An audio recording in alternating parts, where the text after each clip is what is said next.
Good morning. Saturday, November 14th. We're in John chapter 21. I don't know about you, but I'm seeing on social media and hearing through other people that this pandemic is wreaking havoc on many Christians. Many of them have lost their jobs. Some lost their businesses. They lost their livelihoods. Many lost their savings. Some have lost their homes, their vehicles, and they're just at the point of ready to give up. I guess you have to experience something like that to really understand. I know that I just saw on Facebook a young man that suffers depression, and I just saw on Facebook where he says he's going back into the dark space again. Many Christians struggle with everything that's going on today. So God kind of led me to talk about this. But let's read our verses. It says, "Afterward, Jesus appeared again to the disciples by the Sea of Tiberias. It happened this way: Simon Peter, Thomas, Nathanael, sons of Zebedee, and two other disciples were together. 'I'm going out to fish,' Simon Peter told them, and they said, 'We'll go with you.' So they went out and got into the boat, but that night they caught nothing." Literally, the disciples, morning, Roz, the disciples literally gave up, went back to their old way of life, which was fishing. Why? Because Jesus was nowhere to be seen. Their leader was gone, and he only appeared to them this one time so far, and then he left again. So they literally gave up, went back to their old way of life. I'm sure there's been many times where some of you have got to that point where you just either felt like giving up or you did give up. Like I told you, there's many Christians today that are giving up because of everything that's happening in their life. Let me read in Ephesians here, 4:17, where God talks about this. "So I tell you this, and insisted in the Lord, that you must no longer live as the Gentiles do, in the futility of their thinking. They are darkened in their understanding and separated from the life of God because of the ignorance that is in them due to the hardening of their hearts. Having lost all sensitivity, they have given themselves over to sensuality so as to indulge in every kind of impurity with a continual lust for more.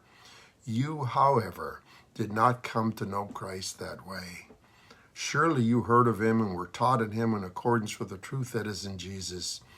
You were taught with regard to your former way of life to put off your old self, which is being corrupted by its deceitful desires, to be made new in the attitude of your minds, and to put on the new self, created to be like God in true righteousness and holiness." There's many scriptures in here where it talks about, don't go back to your old way of life. You know what that was like. You know where that road took you. You know that it was a dead end. Good morning, Chris. Good morning, Veronica. You know that was a dead end. But sometimes we get so desperate with things that are going on in our life that we just kind of give up and start drifting back to that old way of life where we used to be. Even though we know that it's a dead end, we still choose to go there. But here's the cool part about God, okay? Here's the cool part about it. This is what you need to understand. You don't stay there. You don't stay there. You may wander off, but you don't stay there. Why? Because Jesus pulls you back just like he did with the disciples. We're going to read Monday how Jesus pulled the disciples back to him. And God does that with us. He pulls us back into him when we start wandering away. You're familiar with these verses. I've shared it with you so many times, but let me read them again. Maybe it'll make a little more sense to you. Jesus said, "My sheep listen to my voice. I know them and they follow me. I give them eternal life and they shall never perish, and no one can snatch them out of my hand. My Father who has given them to me is greater than all, and no one can snatch them out of the Father's hand."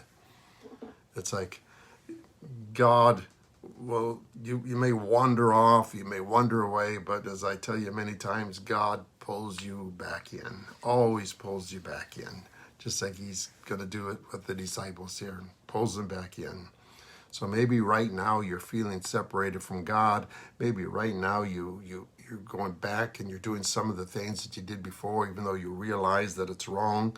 I want you to know this with certainty. I don't care how drastic it is in your life. As I started out with this tonight, this morning, you may have lost your job, you may have lost your business, you may have lost your savings, you may have lost your house, but you haven't lost Jesus. You haven't lost Jesus. You can know with absolute certainty that he loves you, that you are his child, that he will never let go of you, and that he will eventually pull you back into him. That ought to be great comfort to some of you right now. That ought to be great. So, now, many of us that aren't experiencing that, we don't know what that's like. You don't know it until you go through it. But God never leaves you. I have a brother right now, an older brother right now, that's lying on his deathbed. That just a matter of time till he leaves this earth. But he has a great comfort in him, because he knows the Lord, because he's a godly man, and he has that comfort. You may have lost your job, your business, but you're not where he's at. You're not lying on your deathbed. You still have life ahead of you. God still has you in his hands. He still has my brother in his hands. You are in his hands, and he will not let go of you. I hope that's a great comfort to you, especially if you've kind of wandered away now. Maybe you're looking back again. If you're looking back again, it's not just you. It's because God is pulling you back. You may be looking back, it's because he's pulling you back. Because he loves you, you're his child, and he'll never let go of you. I hope that gives you comfort. God bless you. Have a great weekend, and I'll see you tomorrow, hopefully at 10 o'clock for our collision message. Have a great day.